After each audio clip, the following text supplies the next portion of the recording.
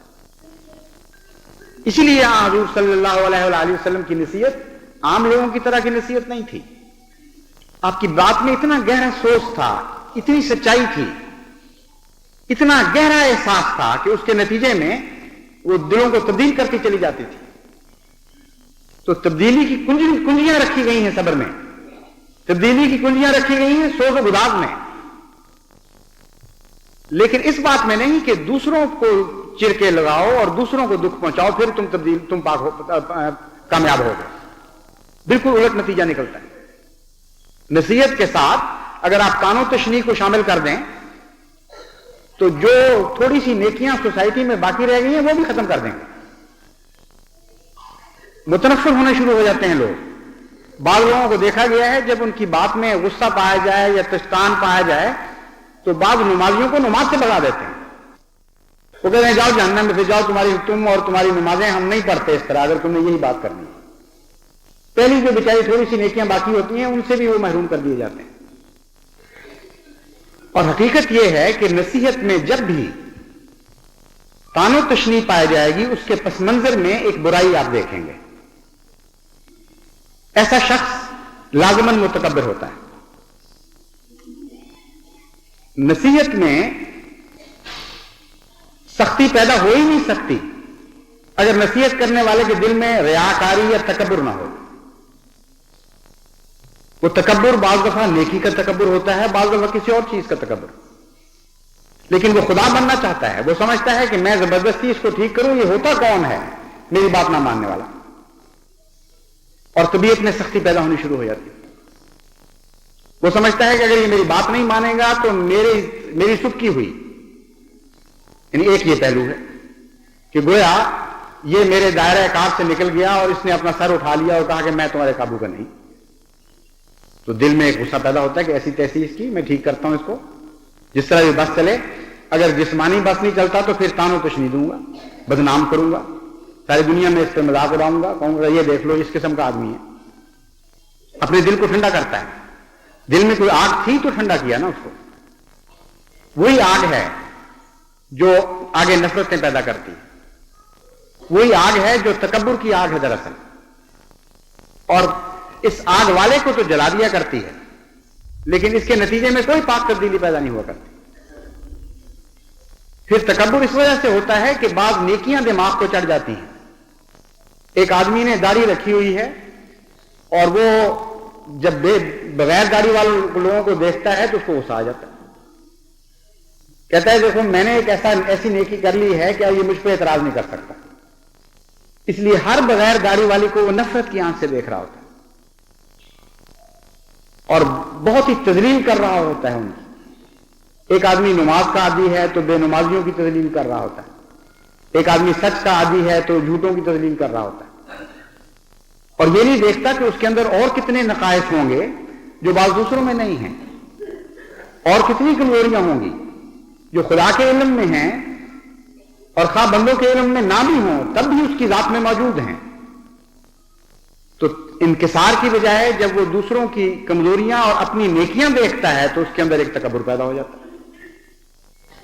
اور جس شخص میں بھی تکبر پیدا ہو وہ اصلاح احوال کے قابل نہیں رہا کرتا, کیونکہ تکبر کے نتیجے میں نکلی ہوئی بات متنفر تو کیا کرتی ہے, وہ کھینچ کر نہیں لایا کرتی دلوں کو. اور نصیحت کرنے والے میں تو ایک غیر معمولی جذب ہونا چاہیے, ایسا جذب جو برداشت نہ کر سکے کوئی, کشاں اس کی طرف انسان کھینچا ہی چلا ہے. یہ قوت جاذبہ ہمیشہ ہمدردی کے نتیجے میں پیدا ہوتی ہے, اور جیسا کہ میں نے بیان کیا تھا دکھ کے نتیجے میں اس کو نشو و نما ملتی. حقیقت یہ ہے کہ ہم ایسے نصیحت کرنے والے ہیں, قرآن کریم کی روح سے ہمیں ایسی نصیحت کے لیے پیدا کیا گیا ہے جسے لازماً حضرت محمد مصطفیٰ صلی اللہ علیہ وآلہ وسلم کے نقش پا پہ چلنا پڑے گا. ہم ایسے نصیحت کرنے والے ہیں جنہیں محمد مصطفیٰ کے نقش پا کو چومتے ہوئے آگے بڑھنا ہوگا. ایک قدم بھی اگر ہم نے اس راہ سے دوسری طرف ہٹایا تو ہم اس زمرے میں شمار نہیں کیے جائیں گے جن کی قسمت میں دنیا کی تقدیریں بدلنا ہوتا ہے. حضرت صلی اللہ علیہ وآلہ وسلم کی ساری زندگی میں ایک موقع پر کسی نصیحت میں بھی ادنا سا تکبر یا نفرت کا پہلو آپ کو نہیں ملے گا. اپنی جان پر غم آپ نے وارد کیے, آپ لوگوں کے لیے گھلے, آپ ان کے لیے اٹھے اور راتوں کو گریہ ازاری کی. یہاں تک کہ امہات المومنین کی گواہی ہے کہ بعض دفعہ آپ راتوں کو چھپ کے باہر نکل گئے, اور ہم نے جب جا کے دیکھا تو اس حال میں آپ گریہ ازاری کر رہے تھے جیسے لبادہ اتار کر انسان پھینک دیتا ہے, اس طرح نڈھال زمین پہ پڑے ہوئے تھے, اور اس طرح آوازیں نکل رہی تھی جس طرح ہنڈیاں ابل رہی ہوتی. اس طرح راتوں کو اٹھ کر چھپ چھپ کے خدا کے حضور رونا صبر کے سوا تو پیدا نہیں ہوا کرتا. بے انتہا دکھ اٹھاتے تھے آپ لوگوں کے ہاتھوں, لیکن آپ کے ہاتھوں کسی نے کوئی دکھ نہیں اٹھایا. بس اگر آپ نے کامیاب ناصح بننا ہے، وہ مذکر ہونا ہے جس مذکر کے مقدر میں خدا تعالیٰ نے لازمی فتح رکھ دی ہے، یقیناً وہ کامیاب ہوگا. تو وہ مذکر تو حضرت محمد مصطفیٰ صلی اللہ علیہ وآلہ وسلم تھے، ان کے اسوے کی پیروی کرنی پڑے گی. ایک ایک قدم سوچ سوچ کر رکھنا پڑے گا. ایک قدم کا ایک دائرہ بھی، ایک کنارہ بھی حضور اکرم صلی اللہ علیہ وآلہ وسلم کی طرز نصیحت سے باہر نہ جائے. پھر دیکھیں کہ کس طرح خدا تعالیٰ کی یہ امیدیں جو آپ سے وابستہ ہیں، خدا تعالیٰ نے وہ توقعات جو قرآن کریم میں بیان فرمائی ہیں، الا الذین آمنوا کتابیں، کس طرح آپ کی شان میں پوری ہوتی ہے. حقیقت یہ ہے کہ آج اگر جماعت احمدیہ نے اس اسلوب کو چھوڑ دیا تو پھر اس دنیا کو بچانے والا اور کوئی نہیں آئے گا. تم وہ آخری جماعت ہو جو دنیا کو زندہ کرنے کے لیے، دنیا کو موت سے نجات دینے کے لیے پیدا کی گئی. پھر نہ قرآن میں نہ حدیث میں اس جماعت کے بعد کسی اور جماعت کا ذکر نہیں ملتا. اس لیے اپنی حفاظت کرو، اپنے مقام کو پہچانو، اپنے منصب کو جانو اور خوب غور کرو کہ اگر تم اس منصب سے ہٹ گئے تو پھر دنیا آئندہ کبھی کسی نصیحت کرنے والے کا منہ نہیں دیکھے گی. ہلاکت کے سوا پھر دنیا کے مقدر میں کچھ نہیں لکھا جائے گا. اس لیے نصیحت خواہ اندرونی ہو یا بیرونی، خواہ اس کا نام اب تربیت رکھیں یا اس کو تبلیغ کہیں، دونوں صورتوں میں لازماً حق کی طرف ہی ہمیں بلانا ہے اور حق کے ساتھ بلانا ہے. اپنے دائرہ کار کے اندر رہ کر بلانا ہے، اس سے تجاوز ہرگز نہیں کرنا. اور صبر کی طرف بلانا ہے اور صبر کے ساتھ بلانا ہے. یہ کام آپ کرتے رہیں اور قطعاً اس بات کی پرواہ نہ کریں کہ دنیا اس وقت غالب ہے. بڑی بڑی اکثریتیں دنیا میں آیا کرتی ہیں جو ایسی اقلیتوں سے ٹکر لے لیتی ہیں جن کے اندر یہ صفات حسنہ پائی جاتی ہیں. اور تاریخ مذہب ہمیں بتاتی ہے کہ یہ اقلیتیں ہمیشہ جیتا کرتی ہیں، اور وہ اقلیتیں جو ان صفات سے آری ہوتی ہیں ہمیشہ ہار جایا کرتی ہیں. اس لیے اللہ تعالیٰ پر توکل کرتے ہوئے آگے بڑھیں، حق بات کی طرف بلاتے رہیں، حق کے ساتھ بلاتے رہیں، صبر کی نصیحت کرتے ہوئے چلیں اور صبر اپنے اعمال میں اور اپنی گفتگو میں داخل کرتے ہوئے آگے بڑھیں. اللہ تعالیٰ آپ کے ساتھ ہو اور جلد وہ وقت لائے جب ہم اس انسان کو گھاٹا پانے والے انسان کی بجائے ایک فائدہ اٹھانے والے، فلاح کی طرف بڑھنے والے انسان میں تبدیل کر دیں.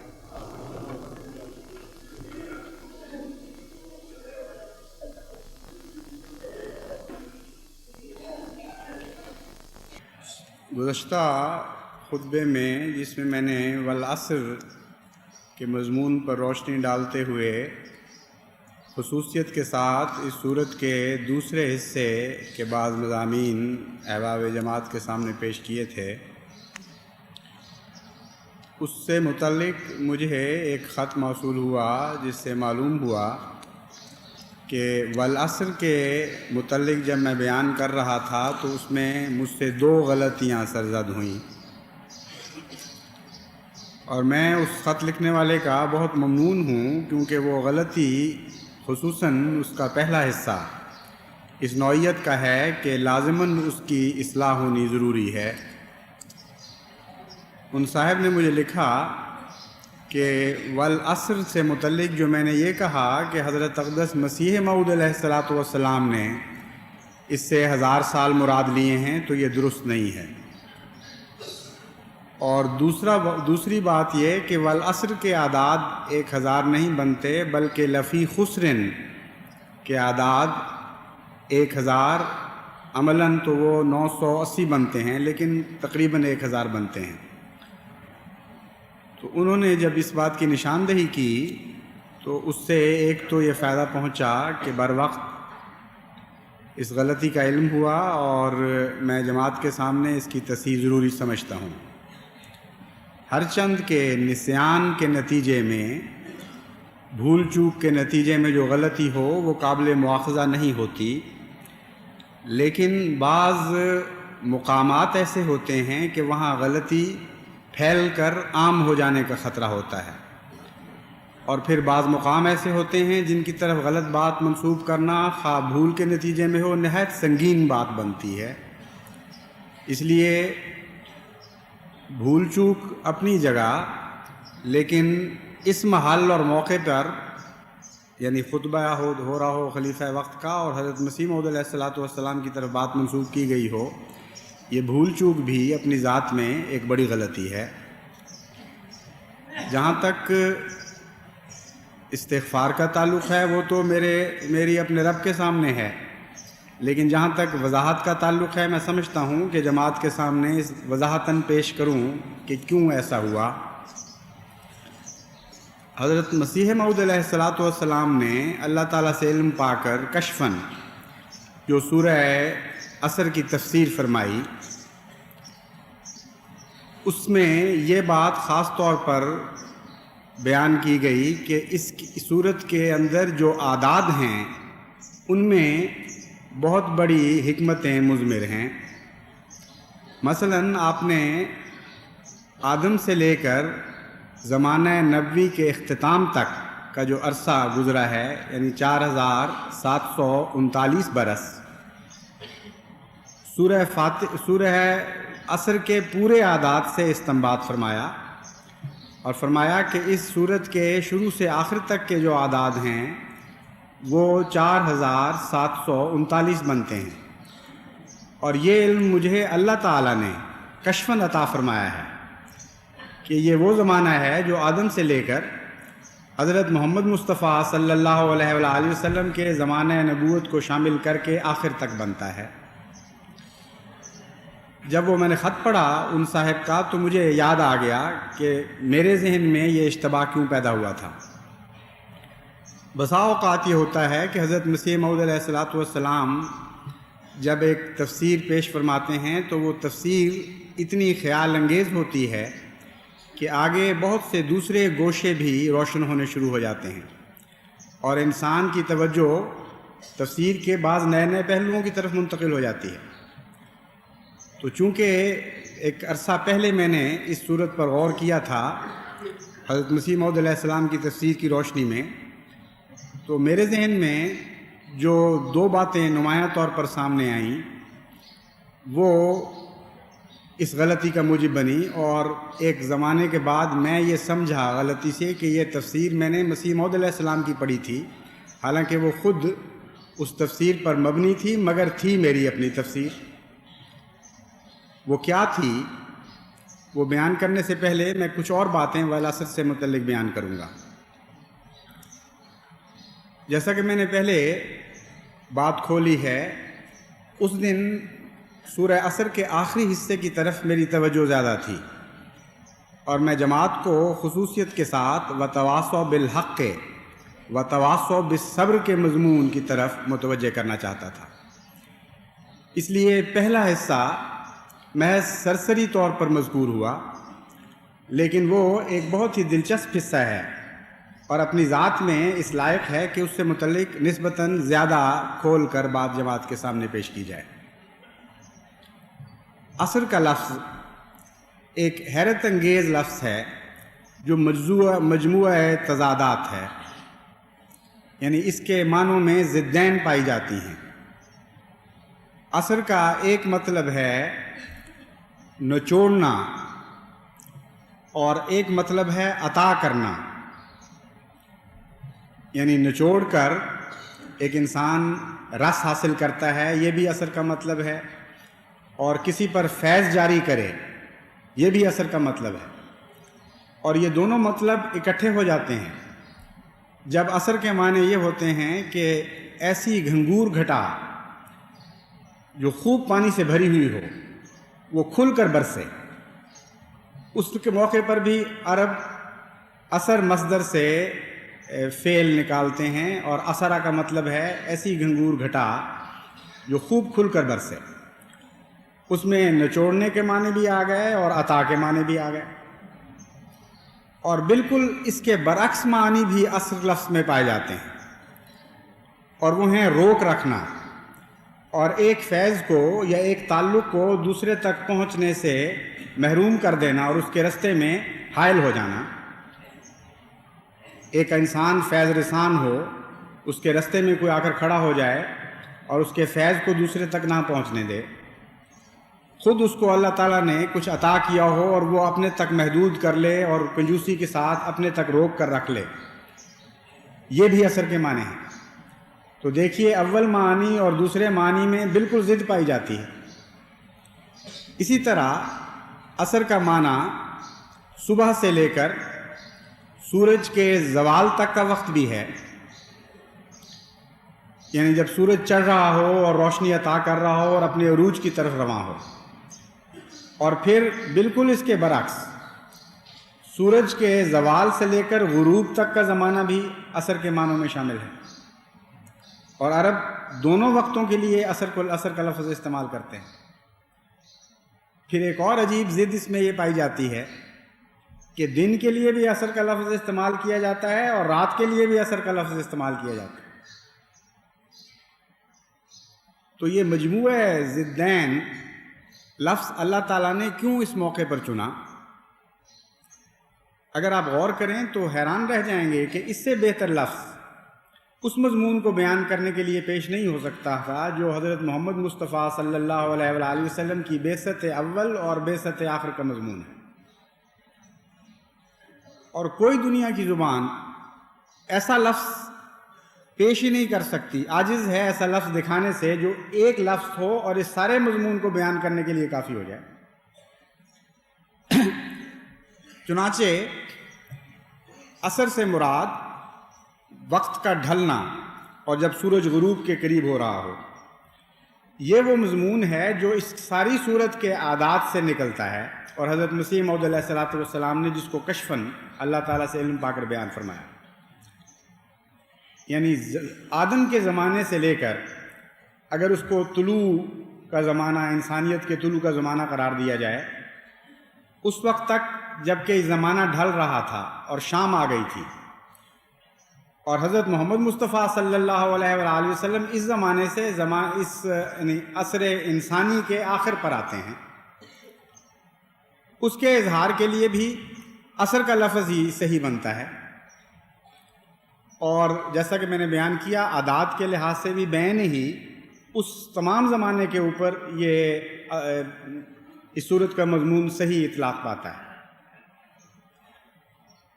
دوسرا اس کا پہلو ہے طلوع، اور طلوع سے لے کر عروج تک حضرت صلی اللہ علیہ وآلہ وسلم کے زمانے میں جو نیا سورج طلوع ہوا، اس کو بھی یہ لفظ عصر ظاہر کرتا ہے۔ اور پھر عصر سے مراد رات بھی ہے۔ حضرت صلی اللہ علیہ وآلہ وسلم کے ظاہر ہونے کے بعد پھر بھی ایک رات آنی تھی، اور اس رات کے مضمون کو بھی اسی عصر میں بیان کر دیا گیا۔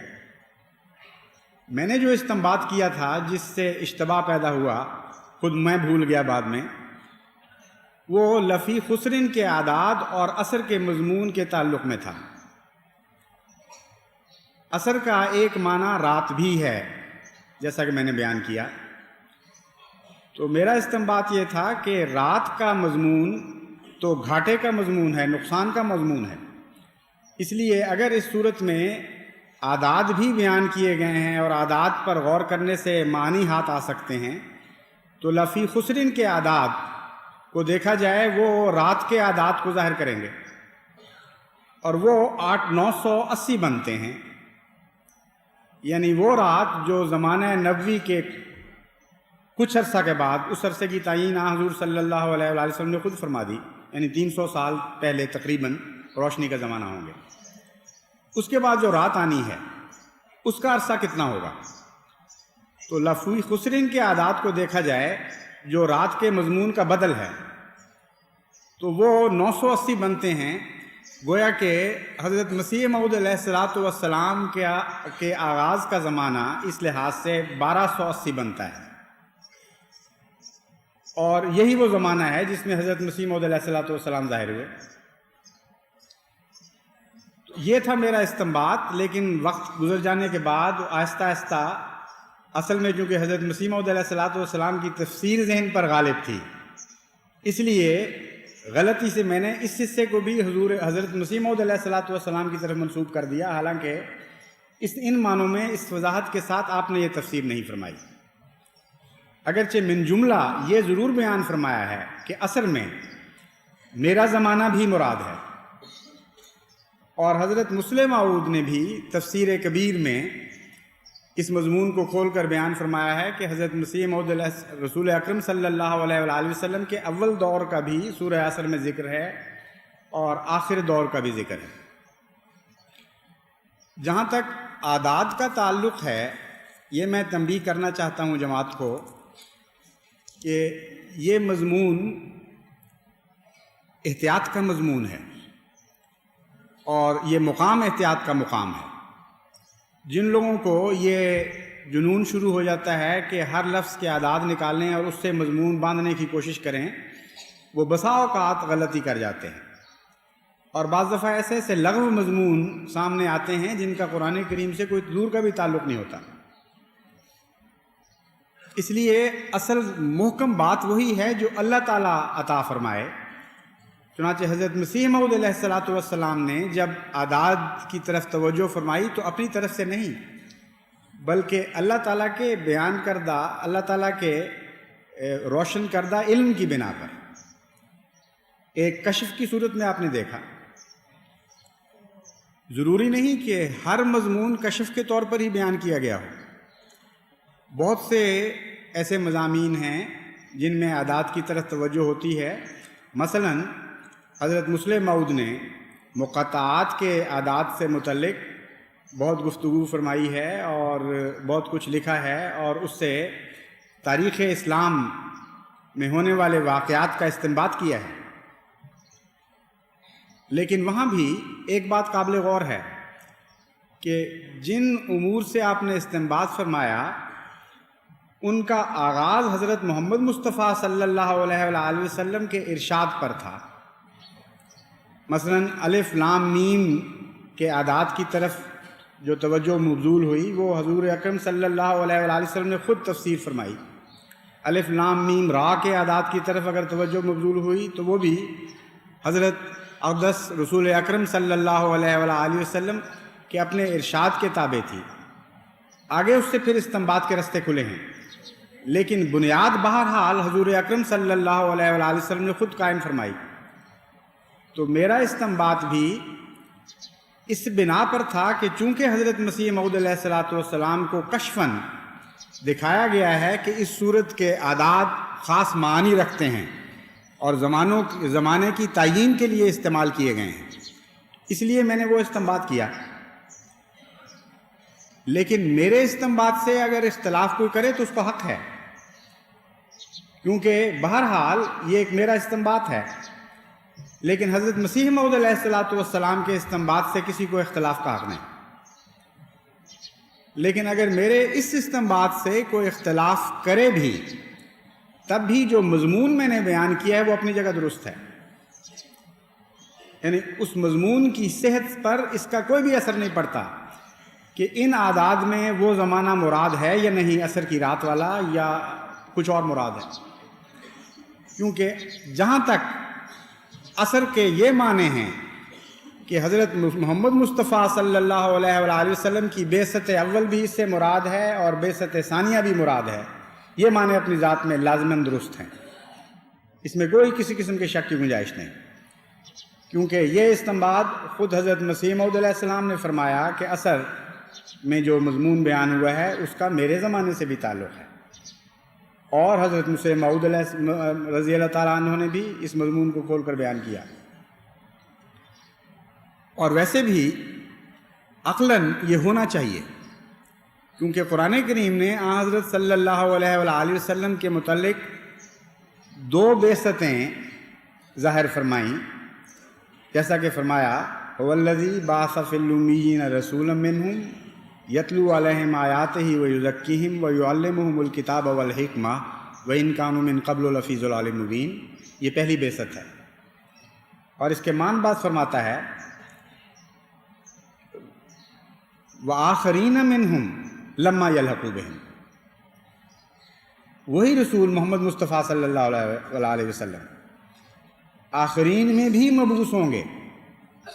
کن آخرین میں؟ جن کا اول گروہ یعنی صحابہ سے کوئی تعلق قائم نہیں ہوا، ان کے درمیان فاصلے ہوں گے، خواہ وہ زمانے کے فاصلے قرار دیے جائیں، خواہ وہ ظاہری جغرافیائی فاصلے ہوں، یعنی ہر قسم کے فاصلے ان کے درمیان حائل ہوں گے، اور وہ آخر میں آنے والے اول لوگوں سے نہیں مل سکے اب تک۔ ان میں بھی حضرت مسیح موعود علیہ الصلوۃ والسلام کی بعثت کے ذریعے جو خوشخبری پوری ہوئی، اس خوشخبری کو قرآن کریم حضرت صلی اللہ علیہ وآلہ وسلم کی ہی دوسری بعثت قرار دے رہا ہے۔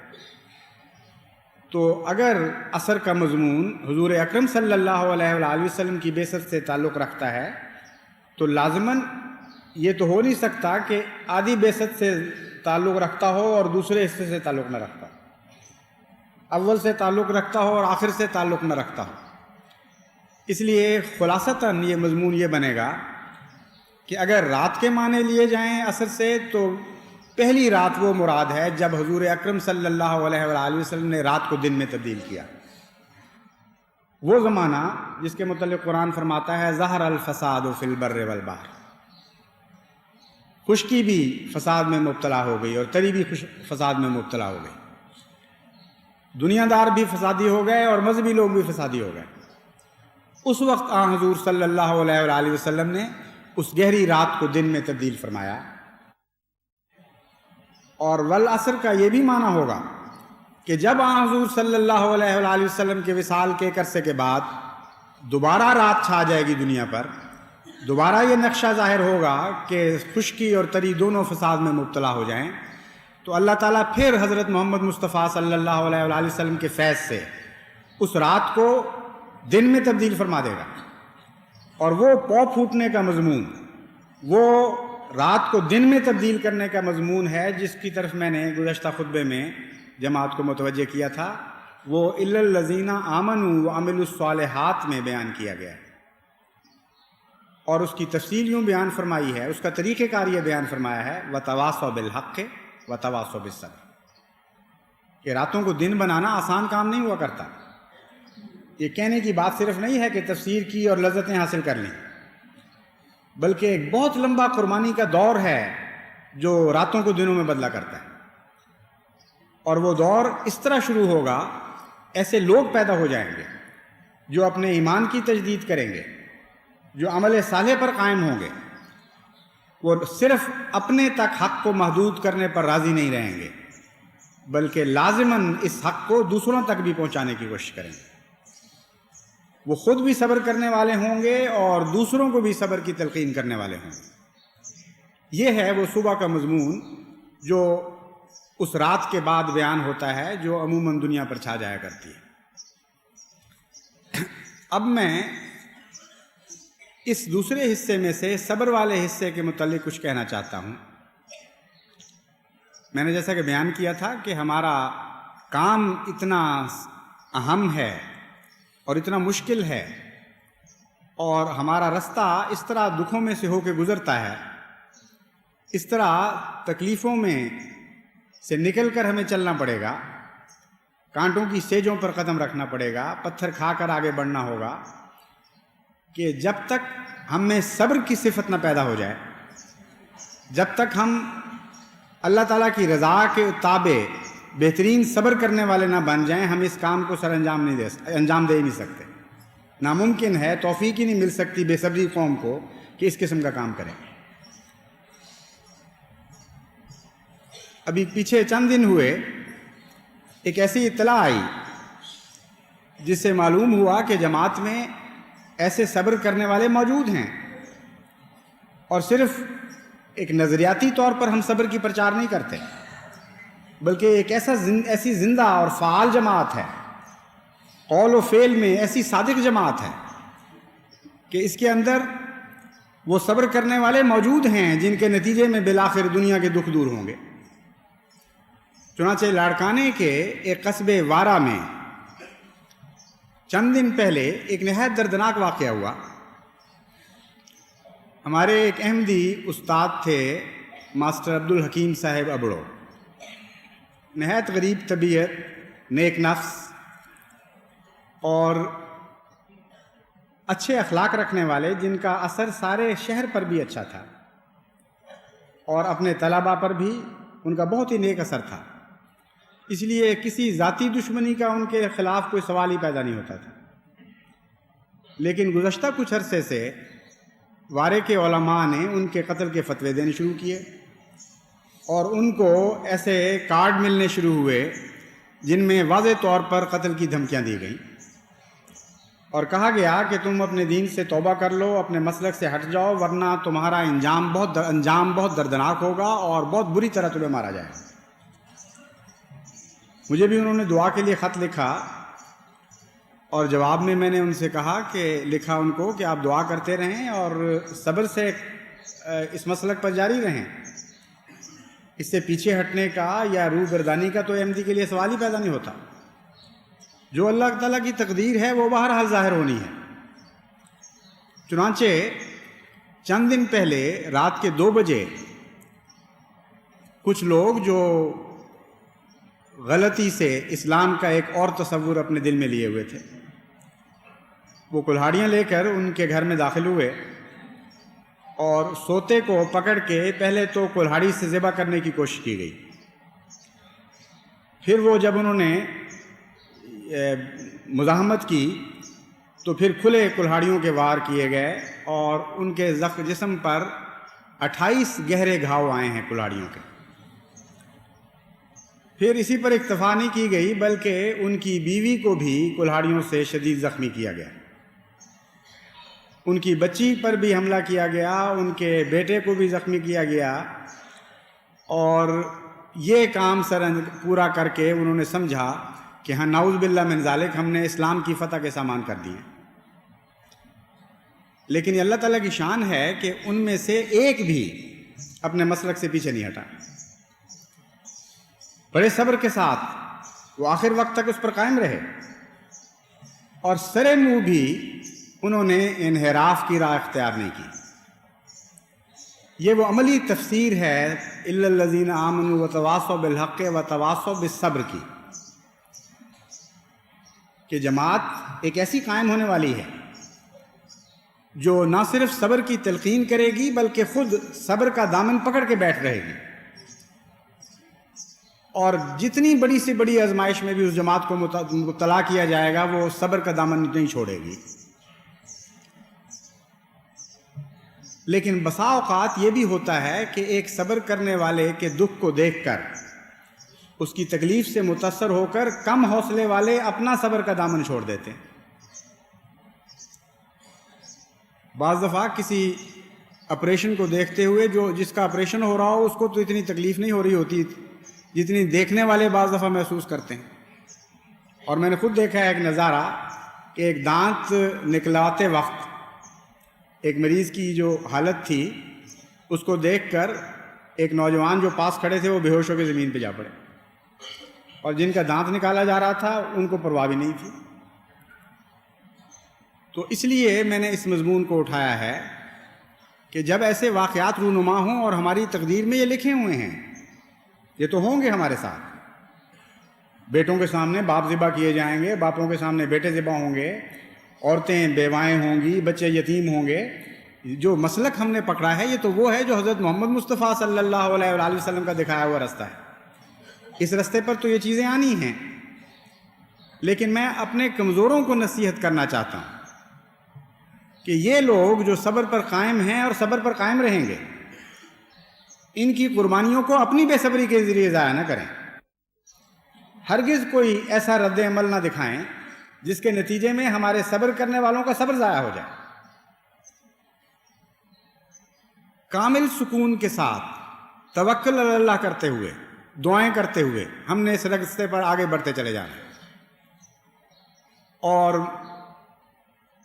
ظلم کے جواب میں ظلم نہیں کرنا۔ ہماری سرشت میں یہ بات داخل کر دی گئی ہے اور ہم نے اس کی حفاظت کرنی ہے۔ ہمیں بنایا اس طور پر گیا ہے کہ تم نے ظلم برداشت کرنے ہیں لیکن مقابل پر ظلم نہیں کرنا۔ بس میں جماعت کو نصیحت کرتا ہوں کہ اس بات پر پورے صبر کے ساتھ قائم رہیں، جو کچھ بھی سر پہ گزر جائے دعائیں کریں اور اللہ تعالیٰ سے مدد کے طالب ہوں، لیکن اپنے ہاتھ میں قانون لے کر اپنے بدلے خود نہیں اتار لیں۔ دیکھو حضور اکرم صلی اللہ علیہ وآلہ وسلم نے جو اسوہ ہمارے سامنے پیش فرمایا، اس اسوے کو چھوڑ کر ہم کہاں زندگی تلاش کریں گے؟ صرف وہی ایک زندگی کا رستہ ہے۔ جب قوموں کو ایسے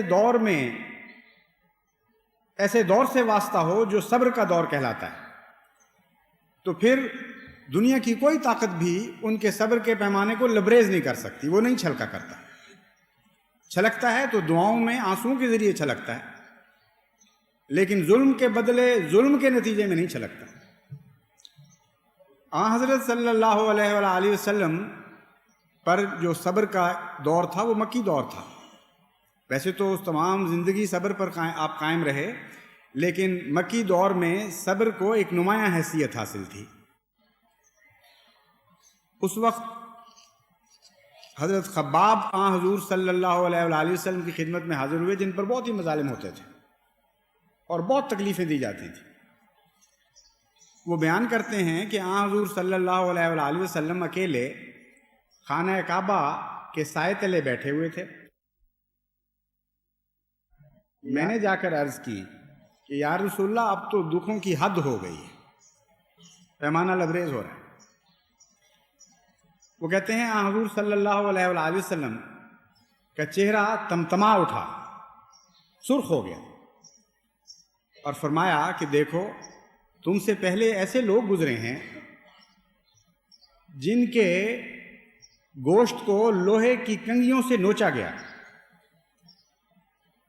اور اس طرح نوچا گیا کہ ہڈی تک گوشت ان کے الگ کر دیے گئے، لیکن انہوں نے صبر کا دامن نہیں چھوڑا اور اپنے مسلک سے انحراف نہیں کیا۔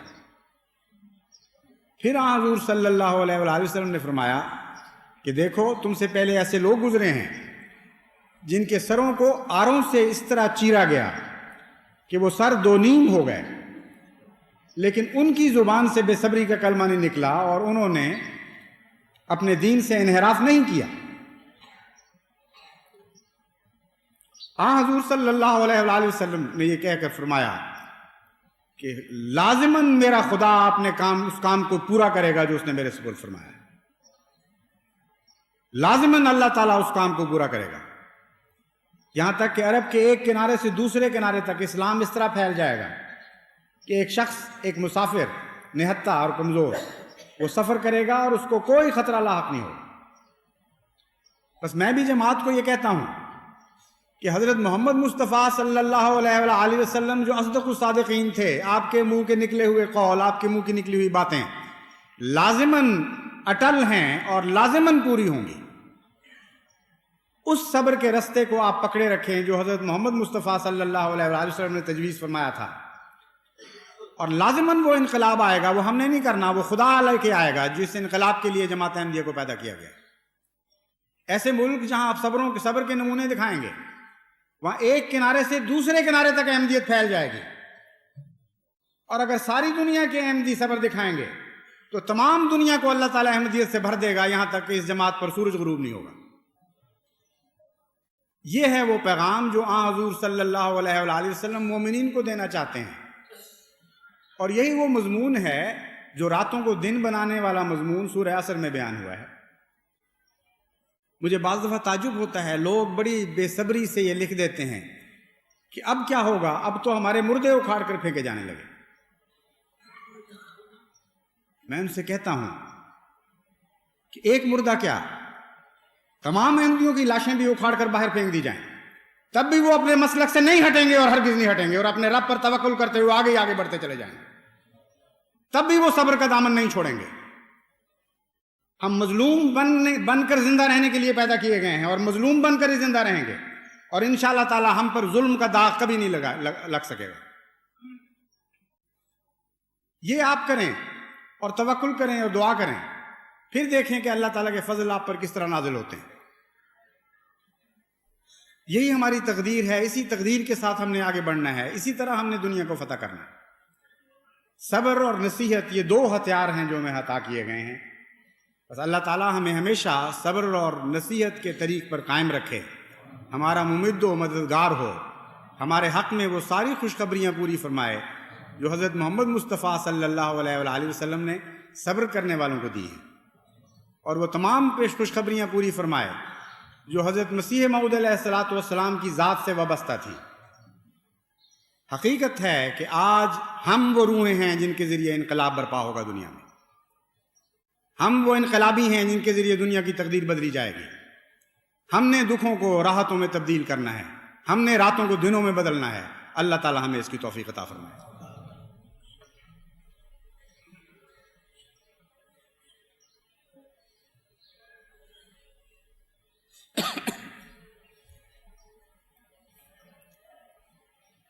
الحمد للہ نحمده ونستعینه ونستغفره ونؤمن به ونتوکل علیہ ونعوذ باللہ من شرور انفسنا ومن سیئات اعمالنا من يهده الله فلا مضل له ومن يضلله فلا هادي له ونشهد أن لا إله إلا الله وحده لا شريك له ونشهد أن محمدًا عبده ورسوله. عباد الله رحمكم الله إن الله يأمر بالعدل والإحسان وإيتاء ذي القربى وینہا عن الفحشاء والمنکر والبغی یعظکم لعلکم تذکرون. اذکروا اللہ یذکرکم وادعوہ یستجب لکم ولذکر اللہ